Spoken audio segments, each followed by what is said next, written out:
سے کہا جاتا ہے مولانا کوئی وظیفہ بتائیں تاکہ سارے کام بن جائیں. آئیے میں وظیفہ بتا دیتا ہوں. ہم سے کہا جاتا ہے کوئی وظیفہ بتائیں روزی میں برکت ہو. آئیے میں آپ کو وظیفہ بتا دیتا ہوں. قرآن کی روشنی میں ایک ہی وظیفہ ہے, اگر اسے اختیار کر لو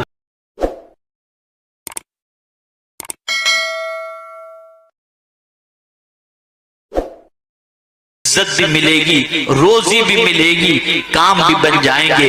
وہ کون سا عمل ہے؟ وہ تقوی ہے. قرآن کہتا ہے وَمَن يَتَّقِ اللَّهَ يَجْعَلْ لَهُ مِنْ أَمْرِهِ يُسْرًا. جو اللہ سے ڈرتا ہے اللہ اس کے کام آسان کر دیتا ہے.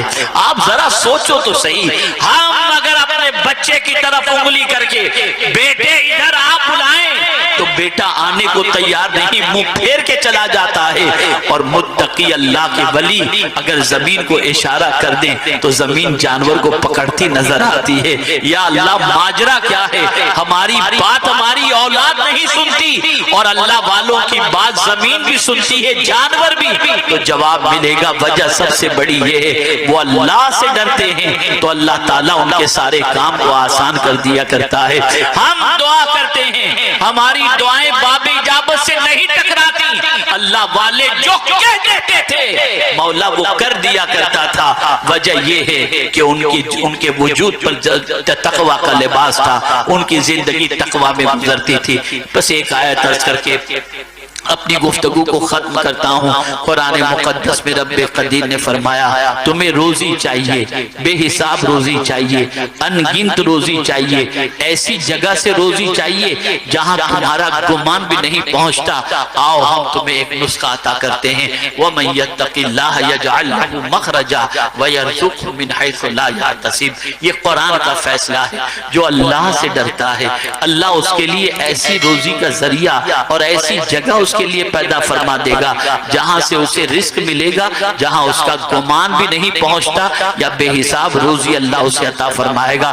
اے رسول اعظم صلی اللہ علیہ وسلم کے دیوانوں, آج کے اس سنی دعوت اسلامی کے سنی اجتماع میں تقوی تقوی اور تقوی, بس اسی کو اپنا لو. آج سے ظاہر میں بھی اللہ سے ڈرو, باطن میں بھی اللہ سے ڈرو. کوئی دیکھ رہا ہو تو بھی اللہ سے ڈرو, کوئی نہیں دیکھ رہا ہو تو بھی اللہ سے ڈرو. یہ تصور قائم کر لو کہ کوئی دیکھ رہا ہو یا نہ دیکھ رہا ہو, معبود برحق دیکھ رہا ہے, پالنہار حقیقی دیکھ رہا ہے, ہمارا پروردگار دیکھ رہا ہے. یہ تصور اگر دماغ کے اندر بیٹھ گیا میں یقین کے ساتھ کہتا ہوں عزت قدموں کو چومے گی, عزت آپ کے گھر تک پہنچے گی, عزت کے چار چاند آپ کو نصیب ہو جائیں گے. اس لیے آج کے سنی اجتماع میں میرا پیغام آپ کو بس یہی ہے, اللہ سے ڈرو. شہر میں رہنے والوں بھی ڈرو, دیہات میں رہنے والوں بھی ڈرو, اور گاؤں میں رہنے والے بھی ڈرو. جہاں کہیں بھی رہو اللہ کے ڈر کو دل میں جگہ دو, اللہ کے خوف کو دل میں جگہ دو. سے کوئی عزت چھین نہیں سکے گا, اس لیے کہ جب تم اللہ سے ڈرو گے تو کوئی بادشاہ تمہیں عزت نہیں دے گا, مولا تمہیں عزت دے گا. اور وہ جو چاہے جسے چاہے جتنا چاہے عطا کر دے, کوئی اس سے چھین نہیں سکتا.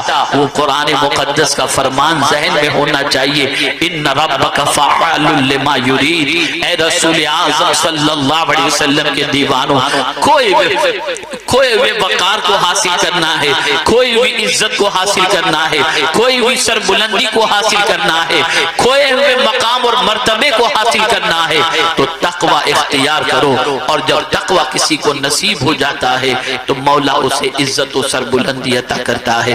میں امید کرتا ہوں کہ میرے اس پیغام کو آپ دل کے نہا خانے میں جگہ دیں گے. لیکن مان ایک آیت یاد آ گئی جو آپ کے حوصلوں کو بلند کرنے والی ہے اور آپ کو تقوی کا مقام سمجھانے والی ہے.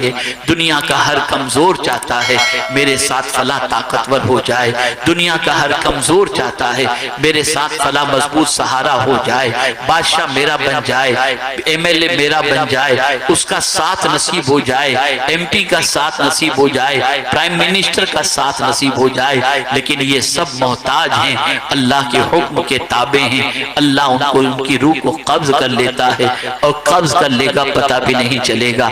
سب سے بڑی بڑی قوت کا مالک میرا مولا ہے، اس سے بڑا کوئی نہیں، ساری کائنات اس کے دست قدرت میں ہے، وہ جسے چاہے جس طریقے سے چاہے اللہ عز و جل اس طریقے سے اس کے ساتھ سلوک فرمائے۔ اب پروردگار فرماتا ہے میں سب سے بڑا طاقتور، کیا بندے تو چاہتا ہے میری رحمت تیرے ساتھ ہو جائے، میری طاقت تیرے ساتھ ہو جائے، میری قوت تیرے ساتھ ہو جائے، تیری مدد کے لیے تیار ہو جائے؟ تو اب قرآن نے کہا ان اللہ مع الذین اتقوا والذین هم محسنون، کہ بے شک اللہ متقین کے ساتھ ہے، جو تقوی اختیار کرتا ہے اللہ اس کے ساتھ ہے۔ اس لیے تم اللہ سے ڈرنا شروع کر دو اور سب کا ڈر دل سے نکال دو، تم کبھی تنہا نہیں رہو گے، اللہ کا ساتھ ہمیشہ نصیب ہوگا، اور جسے اللہ کا ساتھ نصیب ہو جائے وہ دنیا میں بھی سرخرو ہوگا اور آخرت میں بھی سرخرو ہوگا۔